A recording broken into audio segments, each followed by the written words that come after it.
కృష్ణమాచారి గారు అనేకమైనటువంటి దేవాలయాల్ని, ముఖ్యంగా దత్తుని యొక్క దేవాలయాల్ని దర్శించుకుంటూ ఇక్కడికి రావడం చాలా ఆనందంగా ఉంది. అంతేకాకుండా సద్గురుదేవులైనటువంటి గణపతి సచ్చిదానంద స్వామి వారి ప్రేరణతో వారు ఇక్కడికి స్వయంగా పంపించారని నేను భావిస్తున్నాను. వారి పాదుకలకు నమస్కారం చేసుకుని మేము ఏ కార్యక్రమాన్ని ప్రారంభిస్తూ ఉంటాము. స్వామి యొక్క రూపమును ఇక్కడ ఇది చేస్తూ ఉంటాము. ఇక్కడ పెట్టిన ఏ వస్తువు కూడా కొని తీసుకొచ్చి ఇక్కడ పెట్టిన వస్తువు కాదు. దేశ విదేశాల్లో అనేక ప్రాంతాలు తిరిగిన తర్వాత, హిమాలయాల్లో అనేకమైనటువంటి ప్రాంతాల్లో తిరిగిన తర్వాత వీటిని వారి ప్రసాదంగా, హిమాలయ మహాత్ముల ప్రసాదంగా ఇక్కడ పెట్టడం జరిగింది. మొట్టమొదటిగా మీకు కొన్ని విషయాలు చూపిస్తాను. హరి ఓం. ఆధ్యాత్మికతలారా, నేను ఒకసారి గంగోత్రి వెళ్ళి గంగోత్రి నుండి గోముఖ్ వెళ్ళడానికి కాలినడకన పెడుతున్నాం. అటువంటి సమయంలో కింద గంగా భగీరథి ప్రవహిస్తూ ఉంటుంది. పైన ఎత్తైన పర్వతాలు నుంచి అక్కడ మధ్య మధ్యలో జలపాతాలు కిందకు వస్తూ ఉంటాయి. ఇటుపక్క కొంత దూరంలో ఉన్నటువంటి తపోవనంలో హిమ శివ రూపం ఒకటి కనిపిస్తుంది. శివుడా అన్నట్టుగా ఉంటుంది ఆ మంచుకొండ. అది కనిపించిన సమయంలో నేను ఈ పైనుంచి వస్తున్నటువంటి, వేగంగా వస్తున్నటువంటి చిన్న జల పాయలో స్నానం చేయాలనిపించింది. కానీ అక్కడ ఎవరు అలా స్నానం చేయరు. ఎందుకంటే అది ఆత్మహత్యతో సమానం. అంత చల్లగా ఉంటుంది ఆ నీరు. శరీరం అంతా కూడా స్పృహ కోల్పోతుంది. అటువంటి సమయంలో మహాత్ములు అక్కడ స్నానం చేసే విధానం ఒకటి చెప్పారు నాకు. అదేమిటంటే, నీటిలో దిక్కకూడదు. మనం 10 అంకులు లెక్క పెట్టే లోపు మనము త్వరగా మొదటగా శిరస్సు మీద, సహస్రారం మీద కొంత జలాన్ని జల్లుకోవాలి. కొంత జలాన్ని నోట్లోకి తీసుకోవాలి. ఆ తర్వాత కుడి చెవు, తర్వాత ఎడమ చెవు, తర్వాత కుడి భుజము, ఎడమ భుజము, ఛాతీ తడుపుకుని ఆ తర్వాత 10 అంకులు లెక్క పెట్టేలోపు స్నానం పూర్తయిపోయింది. అలా స్నానం పూర్తయిపోయింది. నేను సూర్య భగవానుడికి, ఆ శివ పరమాత్మకి, గంగామాతకి నమస్కరిస్తూ ఇలాగ జలాన్ని తీసుకుని వాళ్ళకి ఆర్ఘ్యం ఇవ్వడానికి సిద్ధపడ్డాను. అటువంటి సమయంలో వేగంగా ప్రవహిస్తున్న దానిలోంచి ఈ శిల నా చేతిలోకి ఇలా వచ్చింది.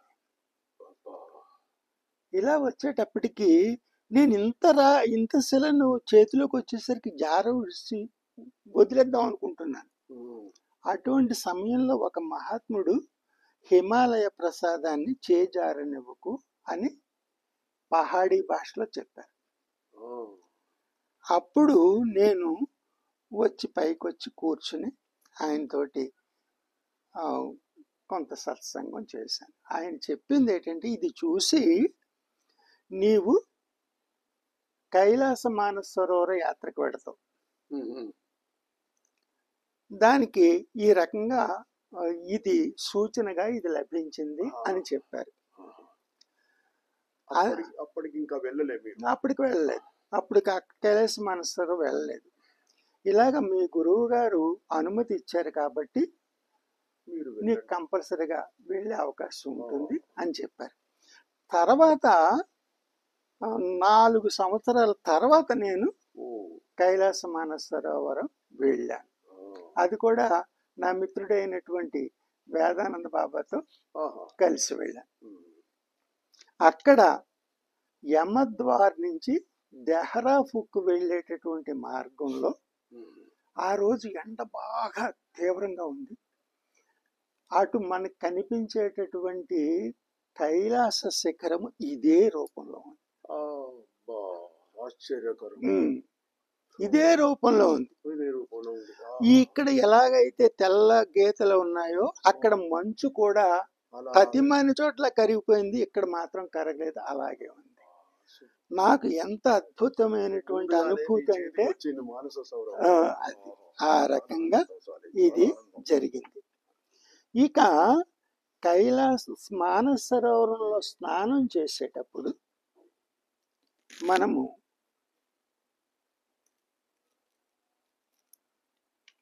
స్నానం చేస్తున్నప్పుడు మోకాలు ఈ పిక్కలు దాకా జలంలోకి వెళ్ళి ఆ తరువాత అక్కడ ఉన్నటువంటి సాష్టాంగ నమస్కారం చేసి మన చేతికి ఏది దొరికితే దాన్ని ప్రసాదంగా తెచ్చుకుంటాం.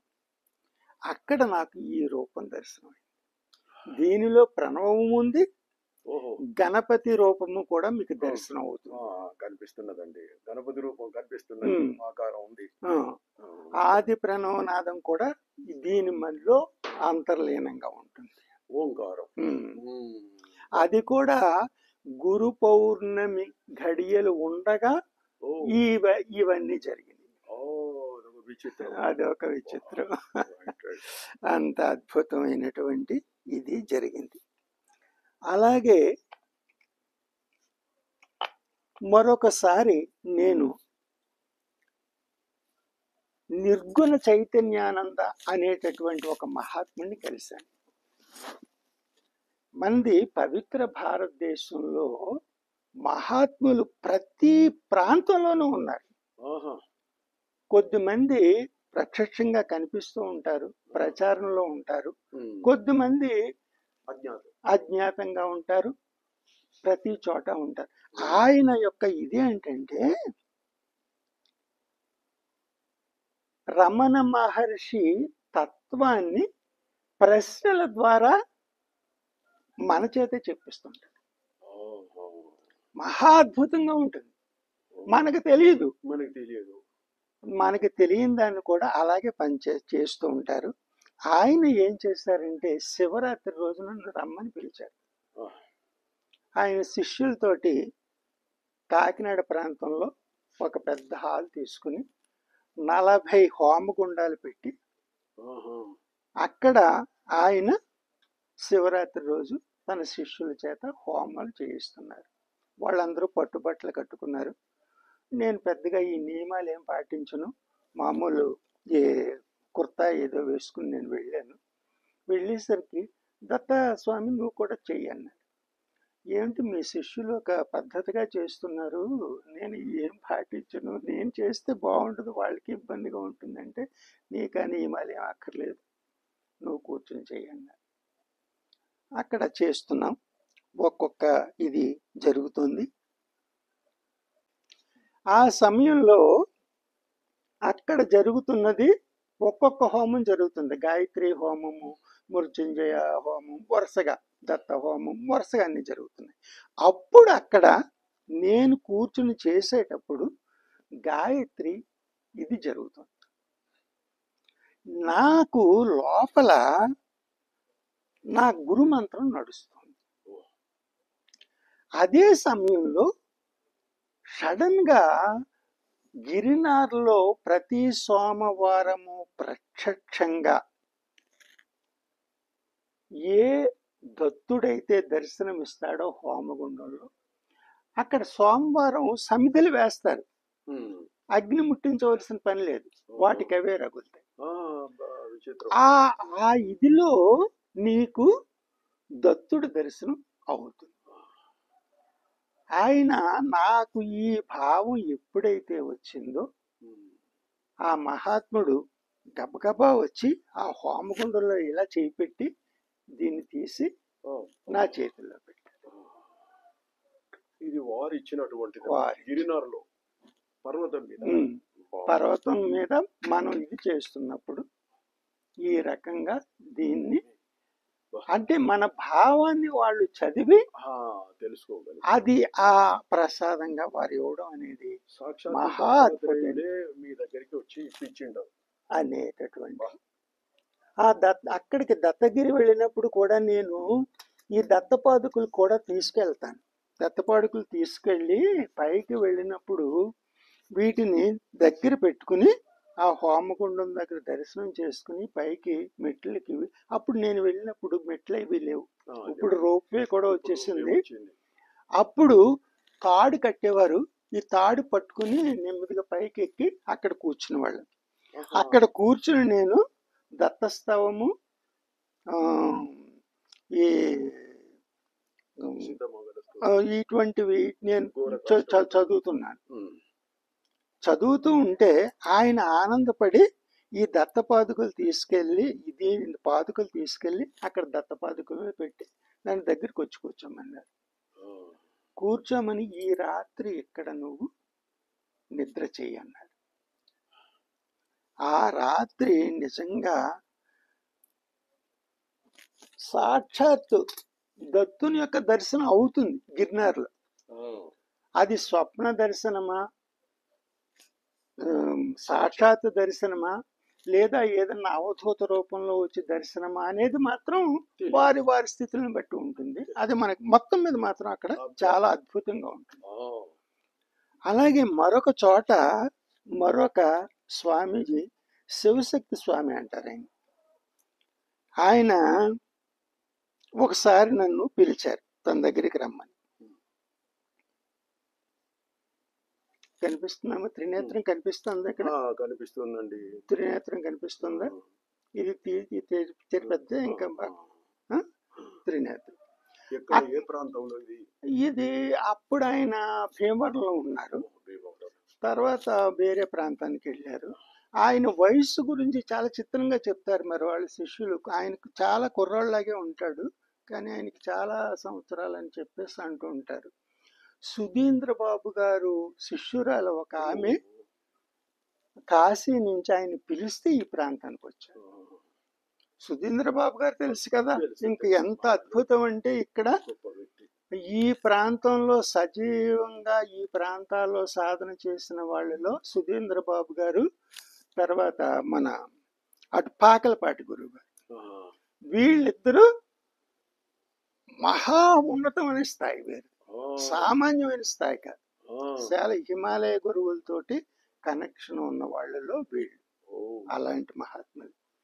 ఆయన గోపూజ చేస్తున్నారు. గోవు గోమయాన్ని విసర్జిస్తుంది.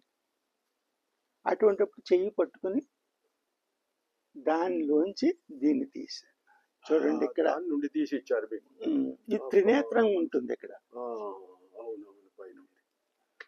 అప్పుడు నేను అనుష్ఠానం కాస్త ఎక్కువ చేసేవాడిని. రోజు ఆవు పాలతో దీన్ని చేస్తుంటే ఇది పెరుగుతోంది. ఇప్పుడు కూడా అప్పుడు తర్వాత నాకు ఏంటంటే ఇటు ఈ బుక్స్ వైపు వెళ్ళడం, తర్వాత ఈ ధ్యానం వైపు, యోగం వైపు వెళ్ళడం ఈ మొదలు పెట్టిన తర్వాత అది తగ్గింది. అనుష్ఠానాలు అవి తగ్గి ఇవన్నీ మానుకున్నాను. వారిచ్చినటువంటి ఇది కనిపిస్తుంది కదా త్రినేత్రం, అది ఇది. ఒకసారి దత్తతత్వం గురించి మాట్లాడుకుంటున్నాం అక్కడ అలాంటి మహాత్ములతో కలిసి సత్సంగంలో కూర్చుని మాట్లాడుకుంటూ ఉంటే దత్తతత్వాన్ని ఎలా వివరించగలం అని చెప్పి మాట్లాడుకుంటున్న సమయంలో ఆయన ఏం చేశారంటే, తన ఈ బొట్టు ఉంటుంది కదా ఆ ప్రాంతం ఇలా తీశారు. ఇది వచ్చి ఇలా స్ఫటికంలా ఉంటుంది. ఇది ఎంత స్వచ్ఛంగా ఉందో దత్తతత్వం కూడా ఇలాగే ఉంటుంది అని చెప్పి ఆయన తీసుకోవడం జరిగింది. ఇవి ఎక్కడ బయటకు కూడా చెప్పండి, ఎందుకంటే మీరు ఎంతో ఇదితోటి దీని మీద, ఈ దత్తాత్రేయ స్వామి మీద అనేక రకాలైనటువంటి రీసెర్చ్ చేస్తూ వేలాది మంది దత్తభక్తులకి కనెక్ట్ అయి ఉన్నారు కాబట్టి మీ ద్వారా అందరికీ తెలుస్తుందనే ఉద్దేశంతో ఇప్పుడు చెప్పడం జరిగింది తప్ప బయటికి చెప్పుకునేవి కాదు. అంతేకాకుండా మహాత్ములు ఎక్కడో హిమాలయాల్లోనే ఉంటారు, ఫలానా ప్రాంతంలోనే ఉంటారు అనేది లేదు. పవిత్ర భారతదేశంలో మారుమూల ప్రాంతాల్లో కూడా ఉంటారు. ఎంతో మంది మహాత్ములు ఉన్నారు. ఆహా. అలాంటి మహాత్ములతోటి చాలా సత్సంగాలు అవి మరి చూసుకున్నాం. వారు అందరికి కనిపిస్తారా స్వామి? అది లేదా అందరికి ఎట్లా? కనిపిస్తారు కనిపిస్తారా? కనిపిస్తారు కానీ ప్రచారం ప్రచారానికి చేసుకోరు. రారు వారు. అంతేకాకుండా వీడియోలు ఇటువంటివి కూడా పెట్టడం ఉండేది కాదు మరి అప్పుడు. ఇప్పుడు ఏమన్నా మారిందేమో తెలియదు. అది ఆ రకంగా ఒకసారి ముక్తినాథ్ పశుపతినాథన్ యొక్క దర్శనం చేసుకుని అక్కడి నుంచి మనోకామన చూసుకుని అక్కడి నుంచి భక్తియార్పూర్లో ఉన్నటువంటి దత్త ఇది అంతా చూసుకుని తర్వాత ఫోక్రా వెళ్ళా. ఫోక్రా నుండి బేని మీదుగా బేని నుంచి నడిచి వెళ్ళాను. బేని నుంచి ముక్తినాథ్ వరకు చాలా దూరం ఉంటుంది. ఒక 40 నుంచి ఎక్కువే ఉండొచ్చు. అంటే గండకీ నది ప్రాంతం నుంచి అదానాన్ని దర్శనం చేసుకుంటూ అక్కడ ఉండేటటువంటి ఇవన్నీ శిలలు ఇవన్నీ ఉంటాయి కదా, శాలిగ్రామాలు, వీటన్నిటిని దర్శనం చేసుకుంటూ అక్కడ ఉన్నటువంటి ఆశ్రమాలు సాధకుల్ని కలుస్తూ వెడుతూ ఉన్నాను. ఒక్కరే. నేను బయట వెళ్ళేటప్పుడు ఎవరిని కూడా తీసుకెళ్ళనండి. ఎవరినన్నా తీసుకెళ్తే అది యాత్ర అవుద్ది, అంతర్యాత్ర అవదండి, బాహ్య యాత్ర అవుతుంది. మనల్ని ప్రశాంతంగా ఉంచనివ్వరండి ఎవరు. మన కూడా వచ్చేవాళ్ళు ఎంత ఇది అయినా వాళ్ళైనా వాళ్ళు మనని ప్రశాంతంగా ఉండేవారు. అందుచేత అటువంటి చోటుకి వెళ్ళేటప్పుడు ఏకాంతంగానే పెడతాను. అలా పెడుతూ మధ్యలో కాళీమఠ అని ఒకటి ఉంది. కాళిక అమ్మవారి ఉపాసన చేస్తారు. ఆయన అద్భుతమైన సాధకుడు. అక్కడికి వెడుతూ ఆయన పట్టు వల్ల 3 రోజులు అక్కడ ఉండిపోయాను. ఆయన చాలా అనేక విషయాల గురించి కూడా చెప్పారు, అనేక ప్రాంతాల గురించి. అక్కడి నుంచి నడుచుకుంటూ వెళ్ళి ముక్తినాథ్లో దర్శనం చేసుకుని, అద్భుతం అండి. అక్కడ ముక్తినాథ్ దగ్గర ఇంత శాలిగ్రామం ఉంటుంది బయట.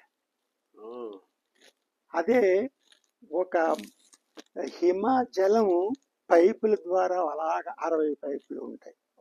కొంచెం అలా పడుతూ ఉంటుంది. ఈ కడి నుంచి ఆ కడికి వెళ్ళాలి. మొదటి దానికి దగ్గరికి వెళ్ళేసరికే ఇదంతా శరీర స్పృహ కోల్పోతుంది. కానీ మనం ఏం చేస్తామంటే అక్కడ ఇక శరీర స్పృహ ఉండదు. అలాగే వెళ్ళిపోతే తీవ్రమైనటువంటి సంకల్పంతో యువతల నుంచి అవతలకి వెళ్తే వాళ్ళకే లోపలికి పర్మిషన్. ప్రతిమూడు బయట నుంచే దర్శనం చేసుకెళ్ళిపోవాలి. అలా చూస్తారు వాళ్ళు. అలా వచ్చిన వాళ్ళే లోపలికి పంపుతారు, లేని బయట నుంచి కూడా చూడొచ్చు. అక్కడి నుంచి కాక్బనీ అని పక్కనే ఉంది. అక్కడి నుంచి శాలిగ్రామ్ పహాడ్ అని ఉంది. ఆ శాలిగ్రామ్ పహాడ్ నుంచి అనేక శాలిగ్రామాలు బయటకు వస్తూ ఉంటాయి. అక్కడ ఒక స్వామి నేను వెళ్ళి దర్శనం చేసుకున్నాను. అది పితృదేవతలకి పవిత్రమైన ప్రదేశము. ఆ పనులన్నీ చూసుకుని నేను వచ్చేస్తుంటే వద్దు భోజనం చేసి వెళ్ళు ఉండు అని చెప్పి ఆయన ఆఫ్ చేశారు. అలసిపోయి ఉన్న భోజనం చేసి వెళ్ళారు. సరే కదా అని అక్కడ విశ్రాంతి తీసుకుంటుంటే అక్కడ బోల్డ్ శాలిగ్రామాలు ఉన్నాయి. అవన్నీ చూస్తున్నాను. ఈలోగా ఆయన నా దగ్గరికి వచ్చారు. ఇది ఇలా ఉంది, ఇలా ఉన్నాయి శాలిగ్రామాలు. ఇలాగ ఉన్న శాలిగ్రామాల్ని ఇది తీసి ఇలాగ ఉంది. ఇది మామూలు చూడడానికి ఇలాగే కనిపిస్తోంది, కానీ ఆయన అన్నారు ఇది నారాయణ శాలిగ్రామం అన్నారు. అది ఎలా తెలుస్తుంది అన్నా నేను. అంటే ఆయన కట్ చేసి చూపించారు, ఇది చూడండి. ఆది నారాయణుడు ఒరిజినల్ గానే ఇట్లా ఉంది. ఇలాగా కట్ చేస్తే ఇలా వచ్చింది. మనం కట్ చేస్తే ఎక్కడికి కట్ చేయాలి, ఇలా కట్ చేయం కదా మనం. చేయలేము, మనం అట్లా చేయలేము. అలాగా వాళ్ళు నారసింహ శాలిగ్రామం అంటే నారసింహ రూపం ఉంటుంది. ఏ శాలిగ్రామం అయితే ఆ రూపం లోపల ఉంటుంది. అంత అద్భుతమైనటువంటి ఇది ఉంటుంది వాళ్ళ దగ్గర. ఇలాగే ప్రతిదీ కూడా ఇవి అమరకంటక ప్రాంతంలో, మధ్యప్రదేశ్ ప్రాంతంలో, ఆ ప్రాంతంలో అక్కడ ఇవి దీని బాణలింగాలు అంటారు వీటిని. అనేక రకాల సైజుల్లో దొరుకుతాయి. చాలా ప్రత్యేకత ఇది. ఇది పట్టుకు చూస్తేనే చూడండి మీకు ఈ ఒక ప్రత్యేకమైన అనుభూతి కలుగుతుంది. మధ్యప్రదేశ్ అమరకంటక్ అమరకంటక్ ప్రతిదీ కూడా చారిత్రకమైన అలాగే అక్కడ ఈ హిమాలయ ప్రాంతాల్లో అనేక ప్రాంతాల్లో అనేక రూపాలు ప్రతి శిల కూడా ఒక ఎక్కడంటే పరమాత్మ తయారు చేశాడా దీన్ని అనిపిస్తున్నది. ఆ ఆకారంలో ఉంది. స్వయంభూగా ఏర్పాటైనటువంటి విధానాలు ఇవన్నీ కూడా ప్రతి ఒక్కటి కూడా. అలాగే ఇక్కడ ప్రతి దానికి ఒక్కో చరిత్ర ఉంది. ఒక్కొక్క చరిత్ర ఉంది. అవును. ఆ రకంగా వీటన్నిటినీ కూడాను మహాత్ములు ఇచ్చిన వాటిని మాత్రమే పెట్టి వీటినే అర్చిస్తాను నేను. అలాగే దీన్ని ఒక మహాత్ముడు అర్ధనారీశ్వర తత్వాన్ని వివరిస్తూ నాకు ఇచ్చాడు చూడండి. అర్ధనారీశ్వర తత్వం ఎట్లా ఇటువైపు పార్వతి అటువైపు శంకరుడు అట్లా ఆ రకంగా మనకి ఏంటంటే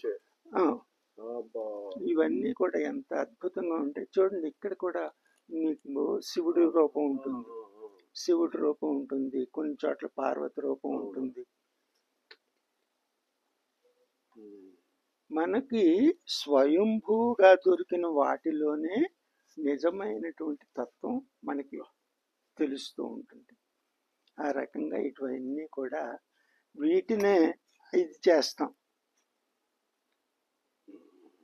మనం అక్కడికి వెళ్ళి దత్తుడి దగ్గరికి వెళ్ళినప్పుడు మీరు అడిగారు మీరు ఇటు దత్త సాంప్రదాయంలోకి ఎలాగొచ్చారని. అక్కడ సద్గురుదేవుల యొక్క సూచనతో నేను ఎలాగొచ్చానో అక్కడ వివరిస్తాను.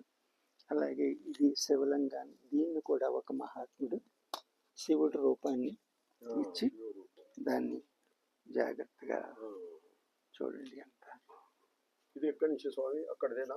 అక్కడే మహాత్ములు ఇచ్చింది. అక్కడ చాలా మంది మహాత్ములు తమ పేరు చెప్పడానికి ఇష్టపడరండి. పేరు చెప్పడానికి ఇష్టపడే వాళ్ళు ప్రచారం ఎక్కువ హోరు ఉంటుంది, అటువంటి వైపు అది వేరుగా ఉంటుంది. కానీ ఇటువంటి మహాత్ముల దగ్గరికి వెళుతూ ఉంటాను. మనకి ఏంటంటే మన ప్రాంతంలో ఉన్నటువంటి త్రైలింగ స్వామి కన్నా గొప్ప యోగి ఎవరు లేరండి. ఆయన్ని ఎంత అద్భుతం అంటే ఆయన ఇది ఎప్పుడు ఆయన బయటపడలేదు. అంతేకాకుండా ఆయన తను శరీరాన్ని 300 సంవత్సరాలు దాటిపోయిన ఎంతకాలం ఉంటాం ఇక్కడ అని చెప్పేసి ఆయన శరీరం చాలించాలనుకున్నారు. ఆయన్ని చూడటానికి ఒకసారి రామదాస్ కటియా బాబా ఇటువంటి మొదలైన వాళ్ళు, తర్వాత బ్రహ్మచారి దానిలో ఉంటుంది. ఈ హిమాలయ మహాత్ముల సాధనలోను ఆయన గురించి కూడా ఉంటుంది. ఏదో బ్రహ్మచారి ఉంటుంది. ఆయన కూడా అత్యంత మహాత్ములు. ఆయన ఈయన దర్శనానికి వస్తే అన్నపూర్ణమాత ఆహారం పంపించేది వీళ్ళు. మనం వీళ్ళందరికీ ఇబ్బంది పెడుతున్నాం అని చెప్పేసి వీళ్ళు ఇంకా అక్కడి నుంచి బయటికి వెళ్ళిపోవడానికి సిద్ధపడ్డారు. ఈయన శరీరం చాలిందామని, శరీరం చాలించడానికి ఆయన ఎక్కడ ఆయన శరీరం మిగలలేదు బయట. ఆ గంగలో వెళ్ళిపోవడానికి సిద్ధమయ్యారు. ఈలోగా శిష్యుడు ఒక అతను వచ్చి, స్వామి నువ్వు వెళ్ళిపోతున్నావు, నీ రూపం నేను చెక్కుకోవాలి అన్నాడు ఒక శిల్పి వచ్చి. సరేరా ఎంతకాలం కావాలని, నెల సరిపోద్ది స్వామి అన్నాడు. సరే నెల తర్వాత వెళ్తానులే చెక్కుకో అన్నాడు. నెల తర్వాత ఆయన పెద్ద పెట్టే చాలా భారీ శరీరం అయింది. ఆ భారీ శరీరం ఉన్నటువంటి ఆయన శివలింగాన్ని స్నానం చేయించడానికి దాని చేత్తో పెద్ద దీన్ని మొత్తం దాంతో తీసుకెళ్ళి అందరూ స్నానం చేయించి పైకి తెచ్చేసేవారు. ఆయన గంగా ఒడ్డునే ఉంది ఆయన ఆశ్రమం కూడా. అక్కడికి వెళ్ళిపోయి పెద్ద పెట్టి సందుకు పెట్టి చేసి అందులో ఆయన కూర్చున్నారు.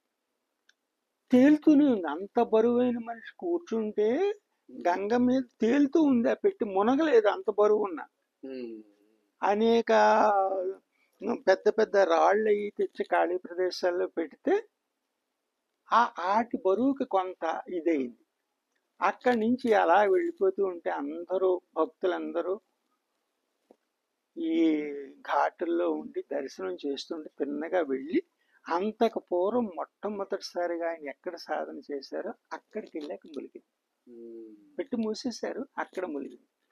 ఆ తర్వాత కూడా చాలా మందికి ఆయన దర్శనం ఇచ్చారు. అంతేకాకుండా ఉత్తర ధ్రువం దగ్గర దేవతలు, గంధర్వులు, మానవులు ఈ స్థాయి సాధకులకి జరిగే సమావేశాల్లో ఆయన అక్కడ ఉండేవారు. ఆయన ఉండి వీళ్ళకన్నీ కూడా అన్ని విషయాలు చెప్పి ఇది చేసేవారు. ఆయన ఏనాడు కూడా తన పేరు కోసం కానీ ఇది చేయడం ఎప్పుడూ లేదు, మహిమలు ప్రదర్శించింది ఎప్పుడూ లేదు. అటువంటి మహాత్ముల వాళ్ళు అక్కడ దాని గురించి మనం దత్తుడు ముందు మాట్లాడుకుందాం. ఆ ప్రతిష్ట చేశారు మహాత్ములు, ఒకేసారి కూడా అందరికి కూడా దర్శనం ఇస్తారు అనే విషయం కూడా పేరు. తర్వాత స్వామీజీ అక్కడ నాగుబావు ఆకారంలో ఉన్నటువంటి ఒకటి కర్రది ఉంది, దాని గురించి కొంచెం దాని అంటే ఇక్కడ ఎక్కువ నాగులు ఎక్కువగా తిరుగుతాయండి. ఇక్కడ ఈ ప్రాంతంలోనూ నాగులు ఎక్కువగా తిరుగుతాయి. అందుకే రాత్రిపూట ఎవరిని ఇక్కడ ఉండనే ఇక్కడ ఉండడం మంచిది కాదనే ఉద్దేశంతో. అంతేకాకుండా దూరంగా ఉన్న ఎత్తు కొండలు ఉన్నాయి కదా, ఆ కొండ మీద గిరినాగులు ఉంటాయి. 12 బార్లు ఉన్నటువంటి నాగులు కూడా ఉంటాయి ఆ కొండ మీద. ఇక్కడ మామూలు నాగులు ఉంటాయి కానీ వీటికి పెద్దగా ఇది ఉండదు. ఎందుకంటే ఇదంతా అగస్త్యము సంచారం చేసిన ప్రదేశం. అదిగా వృక్షం చూసారా, ఆ వృక్షం అన్ని మందులకి ఆయన వైద్యం చేసేవారు. దాని ఆకు, బెరడు, ప్రతి దాన్ని, ఆ చెట్టులో ఉన్న ప్రతి దాన్ని అగస్త్యముని సంచారం చేసిన ప్రతి ప్రాంతంలోనూ ఈ చెట్టు ఉంటుంది. ఆయన ఇక్కడి నుంచి ఇలాగ శ్రీకూర్మం వరకు వెళ్ళారు. శ్రీకూర్మం వెళ్ళారు. శ్రీకూర్మం కూడా ఈ కాలంలో ఉన్నటువంటి ఇది కాదు. శ్రీకూర్మం ఈ కలియుగం నాటి క్షేత్రం కాదు. ప్రతిమ క్షేత్రాలు ఇప్పుడు కానీ మన ఆంధ్రప్రదేశ్ లో ఉన్నాయంటే మొట్టమొదట మనం చెప్పుకోవాల్సింది శ్రీశైలం. అద్భుతమైన క్షేత్రం. మీకు హిమాలయాల్లో ఆంధ్ర అంటే తెలియని వాళ్ళకి కూడా శ్రీశైలం ప్రాంతం అంటే తెలుస్తుంది. అక్కడ కదిలీవనం వచ్చి సాధన చేసే వాళ్ళు కూడా ఉంటారు. అదే ఆ ప్రాంతానికి వెళ్ళామండి. అక్కడ ఉన్నటువంటి ఒక అమ్మవారి ఆలయం కూడా ఉంది. ఆ అమ్మవారిని స్పర్శిస్తే ఒక మన తల్లిని స్పర్శించిన అనుభూతి కలుగుతుంది. ఇదే అనుభూతి ఈ కైలాస పరిక్రమ చేసేటప్పుడు కలుగుతుంది. ఏ శివస్థల దాటిన తర్వాత తారాదేవి పెద్ద శిల ఉంటుంది. ఆ శిలని ముట్టుకుంటే మనకు అదే అనుభూతి కలుగుతుంది. అంతేకాకుండా అందులో ఉండేటటువంటి అనేక రంధ్రాలు ఉంటాయి.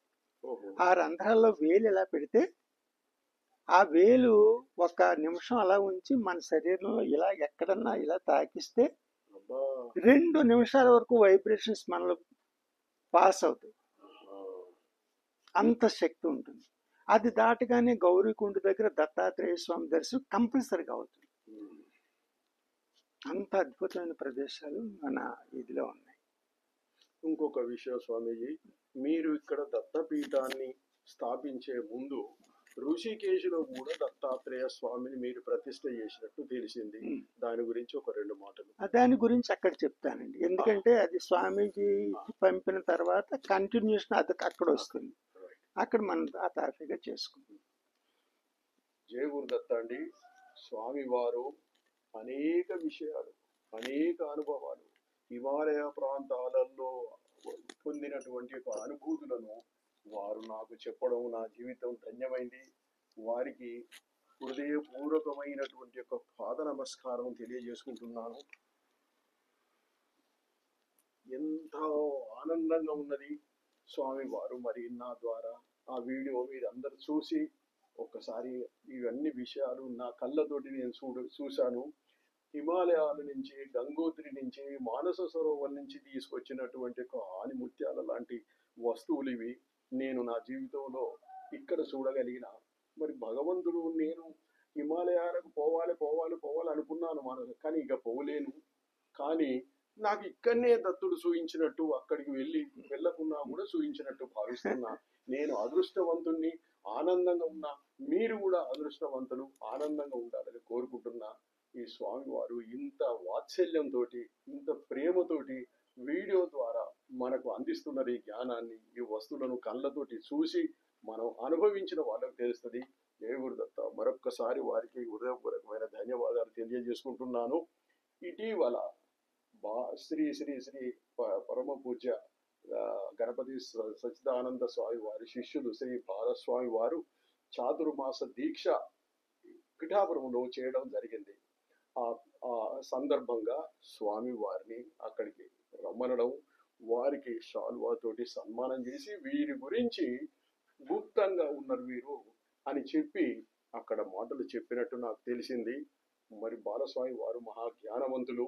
మరి వారు వీరి గురించి వారు చెప్పారు అంటే ఎంతో విశిష్టత ఉంటే గాని వారు చెప్పడం జరుగుతుంది. వీరికి ఒక గ్రంథంలో కూడా గణపతి సచ్చిదానంద స్వామి వారు దివ్య ఆశీస్సులు పలికిండ్రు. తర్వాత శ్రీ బాలస్వామి వారు వారికి మంగళాశాసనాలుగా వారు ముందు మాట కూడా గ్రంథంలో రాయడం జరిగింది.